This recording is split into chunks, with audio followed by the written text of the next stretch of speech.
น้ำดีขอนาลำบากหัวใจขอเป็นแม่น้ำหน้ามีจะมีแต่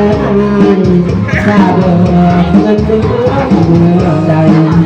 อย่าได้กังวล